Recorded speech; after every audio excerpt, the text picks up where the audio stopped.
ഇന്ന് മെയ് മാസം 9-ാം തീയതി, മേടമാസം 27 ക്ഷമിക്കണം, മേടമാസം 26-ാം തീയതിയാണ്, വ്യാഴാഴ്ചയാണ്, സൂപ്പർ തേഴ്സ്ഡേ. ഈ വാർത്താ പ്രഭാതത്തിൽ പ്രധാനപ്പെട്ട വാർത്താ തലക്കെട്ടുകൾ കൂടി നമുക്കൊന്ന് പരിശോധിച്ചു പോകാം. വിവിധ പത്രങ്ങൾ ഏതൊക്കെ വാർത്തകളാണ് ഇന്നത്തെ ലീഡ് വാർത്തകളായി പരിഗണിച്ചിരിക്കുന്നത് എന്ന് നമുക്കൊന്ന് നോക്കാം. മനോരമയിലേക്ക് എത്തിയാൽ മനോരമയിലെ പ്രധാനപ്പെട്ട വാർത്ത എയർ ഇന്ത്യ എക്സ്പ്രസിലെ സമരം തന്നെയാണ്. ആയിരങ്ങൾ വലഞ്ഞു എന്ന തലക്കെട്ടിലാണ് മലയാള മനോരമ എയർ ഇന്ത്യ എക്സ്പ്രസിലെ മിന്നൽ പണിമുടക്ക് സമരത്തെ റിപ്പോർട്ട് ചെയ്യുന്നത്. ജീവനക്കാർ കൂട്ട ലീവെടുത്തു, റദ്ദാക്കിയത് 90-ലേറെ വിമാന സർവീസുകളാണ് എന്ന് പത്രം പറയുന്നു. ജീവനക്കാരുടെ സമരം മൂലം എയർ ഇന്ത്യ എക്സ്പ്രസിന്റെ 90-ലധികം വിമാന സർവീസുകൾ റദ്ദാക്കിയത് രാജ്യമാകെ യാത്രക്കാരെ വലച്ചു. ആയിരക്കണക്കിന് പേർ വിമാനത്താവളങ്ങളിൽ കുടുങ്ങി. കേരളത്തിലടക്കം പ്രതിഷേധമുണ്ടായി എന്നാണ് ആ പത്രം പറയുന്നത്. സമരക്കാരണമായി പത്രം കണ്ടെത്തിയിരിക്കുന്നത് 2022 ജനുവരിയിൽ Tata group air India express ഏറ്റെടുക്കുമ്പോൾ 75 സർവീസുകളാണ് ഉണ്ടായിരുന്നത്. എയർ ഏഷ്യ ഇന്ത്യ ഉൾപ്പെടെ ഏറ്റെടുത്ത ടാറ്റ 80 സർവീസുകൾ നടത്തുന്നു. 2600 ക്യാബിൻ ക്രൂവിനെയാണ് ഇതിനായി നിയമിച്ചത്. പുതിയ ക്യാബിൻ ജോലിക്കാർ വന്നതിന് ശേഷം ഇവരുടെ ഉത്തരവാദിത്വം പുനർനിശ്ചയിക്കുകയും ഉൽപാദനക്ഷമതയോടുകൂടി ആനുകൂല്യങ്ങൾ നിശ്ചയിക്കുകയും ചെയ്തു. സീനിയർ ക്യാബിൻ ക്രൂ അംഗങ്ങൾക്ക് ഇതിൽ നീരസമുള്ളതായി സൂചനയുണ്ട്. ജീവനക്കാരെ തുല്യമായല്ല പരിഗണിക്കുന്നതെന്ന് air India express employees union പറയുന്നു. അപ്പോൾ ഇതുമായി ബന്ധപ്പെട്ടുകൊണ്ടുള്ള പ്രതിഷേധമാണ് ഇന്നലത്തെ മിന്നൽ പണിമുടക്കിലേക്ക് പോയത്. സിക്ക് ലീവ് എടുത്തതിന് ശേഷം കൂട്ടത്തോടെ മൊബൈൽ ഫോൺ ഇവർ സ്വിച്ച് ഓഫ് ചെയ്തിട്ടു. അപ്പോൾ അത്യാവശ്യം ഷെഡ്യൂൾ നടത്താനുള്ള ക്യാബിൻ ക്രൂ ജീവനക്കാർ ഇല്ലാതെയായിത്തീർന്നു എന്നുള്ളതാണ് പ്രധാനപ്പെട്ട കാര്യം. അപ്പോൾ യാത്രക്കാർ ശ്രദ്ധിക്കേണ്ട ഒരു പ്രധാനപ്പെട്ട കാര്യം കൂടി പത്രം പറയുന്നുണ്ട്. വിമാനം റദ്ദാക്കിയതിനാൽ യാത്ര ചെയ്യാൻ കഴിയാത്തവർക്ക് ടിക്കറ്റ് തുക മുഴുവൻ തിരികെ നൽകുമെന്ന് എയർ ഇന്ത്യ എക്സ്പ്രസ് അറിയിച്ചിട്ടുണ്ട്. മറ്റൊരു തീയതിയിലേക്ക് സൗജന്യമായ യാത്ര റീഷെഡ്യൂൾ ചെയ്യാൻ കഴിയുമെന്നും അറിയിച്ചിട്ടുണ്ട്. വിമാനത്താവളത്തിലേക്ക് നിങ്ങൾ യാത്രയ്ക്കായി പോകുന്നതിന് മുമ്പ് ഫ്ലൈറ്റ് സ്റ്റാറ്റസ് പരിശോധിച്ച് ഉറപ്പാക്കണമെന്നാണ് പറയുന്നത്. അപ്പോൾ എയർ ഇന്ത്യയിൽ ടിക്കറ്റ് എടുത്തിരിക്കുന്ന യാത്രക്കാർ ഈ പരിപാടി കേൾക്കുന്നുണ്ടെങ്കിൽ നിങ്ങൾ വിമാനത്താവളത്തിലേക്ക് പോകുന്നതിന് മുമ്പ് കൃത്യമായും ഫ്ലൈറ്റ് സ്റ്റാറ്റസ് ഉറപ്പുവരുത്തിയതിനു ശേഷം മാത്രം പോവുക. കാരണം എയർ ഇന്ത്യ എക്സ്പ്രസിന്റെ സർവീസുകൾ 13-ാം തീയതി വരെ പലയിടത്തും തടസ്സപ്പെടാനുള്ള സാധ്യതയുള്ളതായി എയർ ഇന്ത്യ എക്സ്പ്രസ് അധികൃതർ അറിയിച്ചിട്ടുണ്ട്. ഇപ്പോഴും പ്രശ്നം പരിഹരിച്ചിട്ടില്ല. എയർ ഇന്ത്യയുടെ ബ്രാൻഡ് നെയിമിനെ തന്നെ ബാധിച്ച മിന്നൽ പണിമുടക്കാണ് ഇന്നലെ നമ്മൾ കണ്ടത്. ലാവ്ലിൻ കേസ് ഇന്നലെയും പരിഗണിച്ചില്ല എന്ന വാർത്തയും പത്രം ആദ്യ പേജിൽ തന്നെ നൽകുന്നു. മുഖ്യമന്ത്രി പിണറായി വിജയനെ കുറ്റവിമുക്തനാക്കിയതിനെതിരെ ഉള്ളതടക്കം SNC ലാവ്ലിൻ കേസുമായി ബന്ധപ്പെട്ട ഹർജികൾ ഇന്നലെയും സുപ്രീം കോടതി പരിഗണിച്ചില്ല. മെയ് ആദ്യം തന്നെ ഹർജികളിൽ അന്തിമവാദം കേൾക്കുമെന്നായിരുന്നു പറഞ്ഞിരുന്നതെങ്കിലും ജൂലൈ 7-ന് ശേഷമേ ഒരുപക്ഷേ ഇനി പരിഗണിക്കാൻ സാധ്യതയുള്ളൂ. 20-ന് സുപ്രീം കോടതി വേനലവധിക്ക് പിരിഞ്ഞാൽ ജൂലൈ 7-ന് ശേഷമേ തുറക്കൂ. അവധിക്കാല ബെഞ്ചുണ്ടാകുമെങ്കിലും ലാവ്ലിൻ പരിഗണിക്കില്ല എന്നാണ് നമ്മൾ മനസ്സിലാക്കുന്നത്. 36-37 തവണയാണ് ലാവ്ലിൻ കേസ് മാറ്റിവെച്ചിരിക്കുന്നത് സുപ്രീം കോടതിയിൽ എന്നുള്ളതാണ്. പലപ്പോഴും CBI അഭിഭാഷകർ അതിന് തയ്യാറാകാത്തതുകൊണ്ടുകൂടിയാണ് ഹർജി മാറ്റിവെക്കുന്നത് എന്നതും നമ്മൾ അറിയേണ്ടതുണ്ട്. CBI ലാവ്ലിൻ കേസ് ഒരുപക്ഷേ ഇന്ത്യയുടെ ജുഡീഷ്യൽ ചരിത്രത്തിൽ ഏറ്റവും കൂടുതൽ മാറ്റിവെക്കപ്പെട്ട കേസ് എന്ന രീതിയിൽ കുപ്രസിദ്ധി ആർജിക്കുന്ന ഒരു കേസായി തീരുകയാണ്. മാതൃഭൂമിയിലേക്ക് എത്തിയാൽ പ്രധാന തലക്കെട്ടായി കൊടുത്തിരിക്കുന്നത് ഇന്നലത്തെ SSLC പരീക്ഷാ ഫലം തന്നെയാണ്. 99.69% SSLCക്ക് ഇന്നലെ ലഭിച്ച വിജയം. 261 പേർ മാത്രമാണ് പരാജയപ്പെട്ടത്. SSLC പരീക്ഷയിൽ ഇത്തവണ 99.69% വിജയം. കഴിഞ്ഞ വർഷത്തേക്കാൾ 0.01% മാത്രം കുറവാണ്. കേരളത്തിലും ലക്ഷദ്വീപിലും ഗൾഫിലുമായി 2970 കേന്ദ്രങ്ങളിലെ 4,27,000-ലധികം വിദ്യാർത്ഥികൾ പരീക്ഷ എഴുതിയതിലാണ് ഈ വലിയ വിജയം സ്വന്തമാക്കാൻ സാധിച്ചത്. 71,831 പേർക്ക് ഫുൾ A+ ഉണ്ട്. ആ ചിത്രം SSLC ഫലം അറിഞ്ഞതിന് ശേഷം A+ കിട്ടിയ വിദ്യാർത്ഥികൾ സന്തോഷത്തോടുകൂടി മധുരം പങ്കിടുന്നതടക്കമുള്ള ദൃശ്യങ്ങൾ, പ്രധാനാധ്യാപികയ്ക്ക് ഭക്ഷണം നൽകുന്നതടക്കമുള്ള ദൃശ്യങ്ങൾ പത്രം ആദ്യ പേജിൽ തന്നെ നൽകിയിരിക്കുകയും ചെയ്യുന്നു. മറ്റൊരു പ്രധാന വാർത്ത മാതൃഭൂമി ന്യൂസിലെ ഞങ്ങളുടെ സഹപ്രവർത്തകൻ കൂടിയായ മുകേഷിൻ്റെ മരണമാണ്. AV മുകേഷിനെ ഇന്നലെ ആനയുടെ ആക്രമണത്തിൽ നമുക്ക് നഷ്ടപ്പെട്ടിരുന്നു. മനുഷ്യരെ അടയാളപ്പെടുത്താൻ ഇനി മുകേഷ് ഇല്ല എന്ന തലക്കെട്ടോടു കൂടിയാണ് മാതൃഭൂമി ന്യൂസിലെ ക്യാമറമാൻ കൂടിയായ AV മുകേഷിൻ്റെ മരണം പത്രം റിപ്പോർട്ട് ചെയ്യുന്നത്. ജോലി ചെയ്തതിൽ ഇടങ്ങളിലെല്ലാം പാർശ്വവൽക്കരിക്കപ്പെട്ട മനുഷ്യരെ അടയാളപ്പെടുത്തിയിരുന്ന Mathrubhumi news senior cameraman AV മുകേഷാണ് ഇന്നലെ നമ്മളോട് വിട പറഞ്ഞത്. പാലക്കാട്ടെ പ്രധാന പ്രശ്നങ്ങളിലൊന്നായ ജനവാസ മേഖലയിലെ കാട്ടാനശല്യത്തിൻ്റെ ദൃശ്യങ്ങൾ പകർത്തുന്നതിനിടയിലാണ് മുകേഷിന് ഈ ദാരുണം സംഭവം ഇരയാകേണ്ടി വന്നത്. വരൾച്ച കാർഷിക മേഖലയിൽ നഷ്ടം 110 കോടി എന്നുകൂടി പത്രം ആദ്യ പേജിൽ റിപ്പോർട്ട് ചെയ്യുന്നു. ഇത് സംസ്ഥാനത്തിലെ കണക്കാണ്. വരൾച്ച കൊണ്ടുള്ള കൃഷിനാശം വിലയിരുത്താൻ രൂപീകരിച്ച ദൗത്യസംഘത്തിൻ്റെ വിവിധ ജില്ലകളിലെ സന്ദർശനം പൂർത്തിയാകുമ്പോൾ 110 കോടിയുടെ നഷ്ടമാണ് കാർഷിക മേഖലയിൽ ഉള്ളത് എന്നാണ് പത്രം റിപ്പോർട്ട് ചെയ്യുന്നത്. നിയമസഭാ സമ്മേളനം ജൂൺ 10-ാം തീയതി തുടങ്ങിയേക്കും എന്നുകൂടി പത്രം റിപ്പോർട്ട് ചെയ്യുന്നുണ്ട്. നിയമസഭയുടെ സമ്പൂർണ്ണ സമ്പൂർണ്ണ ബജറ്റ് സമ്മേളനം ജൂൺ 10 തുടങ്ങും. ജൂലൈ അവസാനം വരെ നീളുന്ന രീതിയിൽ ക്രമീകരിക്കാനാണ് നിയമസഭാ സെക്രട്ടേറിയറ്റിന്റെ ശുപാർശ.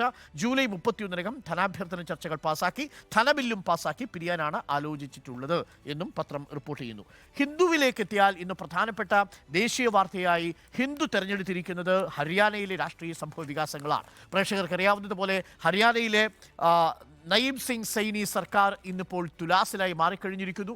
നയീബ് സിംഗ് സൈനി സർക്കാരിനുള്ള പിന്തുണ 3 സ്വതന്ത്ര MLA-മാർ പിൻവലിച്ചതോടുകൂടി 40 അംഗങ്ങൾ മാത്രമുള്ള BJP-ക്കൊപ്പം നിൽക്കുന്നത് 2 സ്വതന്ത്രരും HLP പാർട്ടിയിലെ 1 അംഗവും കൂടിയാണ്. എന്ന് പറഞ്ഞാൽ 90 അംഗ നിയമസഭയിൽ 43 അംഗ പിന്തുണ മാത്രമാണ് നയീബ് സിംഗ് സൈനി BJP സർക്കാരിനുള്ളത്.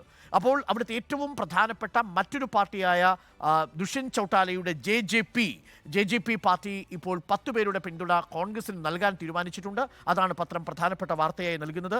JJP offers to back Congress against Haryana BJP government. Congress government ഉണ്ടാക്കുകയാണെങ്കിൽ ഞങ്ങൾ പൂർണ്ണ പിന്തുണ നൽകും എന്നാണ് ദുഷ്യന്ത് ചൗട്ടാല അറിയിച്ചിരിക്കുന്നത്. ഭൂപീന്ദർ സിംഗ് ഹൂഡ പറയുന്നത് ഇത് JJP ഗവർണർക്ക് കത്തെഴുതണം, BJP-ക്ക് പിന്തുണ പിൻവലിച്ച വിവരം ഗവർണറെ അറിയിക്കുക കൂടി വേണമെന്നാണ്. JJP-യുടെയും സ്വതന്ത്ര MLA-മാരുടെയും കൂടി പിന്തുണയുണ്ടെങ്കിൽ ഹരിയാനയിൽ നൈനി സർക്കാരിന് താഴെയിട്ട് കോൺഗ്രസിന് ഹരിയാനയിൽ അധികാരത്തിലെത്താൻ സാധിക്കും. JJP-യുടെ പിന്തുണയോടുകൂടി ഹരിയാനയിൽ വലിയ രീതിയിലുള്ള രാഷ്ട്രീയ സംഭവ വികാസങ്ങൾ നടക്കുന്നു. പക്ഷേ ഒരു 6 മാസം മുമ്പ്, കഴിഞ്ഞ മാസം മാത്രമാണ് ഈ സൈനി സിംഗ് നയീബ് സൈനീസ് ഗവൺമെൻറ് ഈ ഫ്ലോറിൽ കോൺഫിഡൻസ് മോഷൻ അഥവാ അവിശ്വാസ പ്രമേയം അതിജീവിച്ചെത്തിയത്. അതുകൊണ്ട് 6 മാസത്തേക്ക് ഇനി വിശ്വാസ വോട്ടെടുപ്പ് തേടേണ്ടതില്ല ചട്ടപ്രകാരം. അതുകൊണ്ട് നയീബ് സിംഗ് സർക്കാരിന് 6 മാസത്തേക്ക് ചട്ടപ്രകാരം തുടരാൻ സാധിക്കും. പക്ഷേ ധാർമ്മികത നഷ്ടപ്പെട്ടിരിക്കുന്നു. പ്രസിഡന്റ് ഭരണം ഏർപ്പെടുത്തണമെന്നുള്ളതാണ് കോൺഗ്രസിന്റെ ആവശ്യം. അത് പത്രം ആദ്യ പേജിൽ തന്നെ പ്രധാന വാർത്തയായി നൽകുകയും ചെയ്യുന്നു. മറ്റൊരു പ്രധാനപ്പെട്ട വാർത്ത, ഈ വിവിധ സംസ്ഥാനങ്ങളിൽ CBI അന്വേഷണത്തിന് കേന്ദ്രം ശുപാർശ ചെയ്യുന്നത് രാഷ്ട്രീയമായ നീക്കമാണ് എന്നുള്ളതാണ് സുപ്രീം കോടതിയിൽ വെസ്റ്റ് ബംഗാൾ സമർപ്പിച്ച ഹർജി. അതിൽ പറയുന്ന വളരെ പ്രധാനപ്പെട്ട കാര്യം, കൺസെന്റ് പിൻവലിച്ചതിന് ശേഷവും സംസ്ഥാനങ്ങളിലെ അന്വേഷണത്തിന് CBI എത്തുന്നതിന് പിന്നിൽ കേന്ദ്രമാണ് എന്നാണ്. ഇതിൽ സുപ്രീം കോടതി ഇന്നലെ കേന്ദ്രത്തോട് പല ചോദ്യങ്ങളും ചോദിക്കുന്നു. In Supreme Court, centre says it send CBI to states for probes. അത് കേന്ദ്രം തന്നെയാണ് അത് അയക്കുന്നത് എന്ന് സുപ്രീം കോടതിയിലോട്ട് ഇന്നലെ സുപ്രീം കോടതി സത്യവാങ്മൂലം നൽകുകയും ചെയ്തിട്ടുണ്ട്. Supreme court on Wednesday refused to accept at face value the center's claim that it has no control over the Central Bureau of Investigation.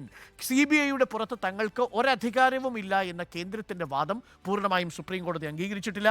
Who would be the authority to authorize CBI to proceed to another state for investigation?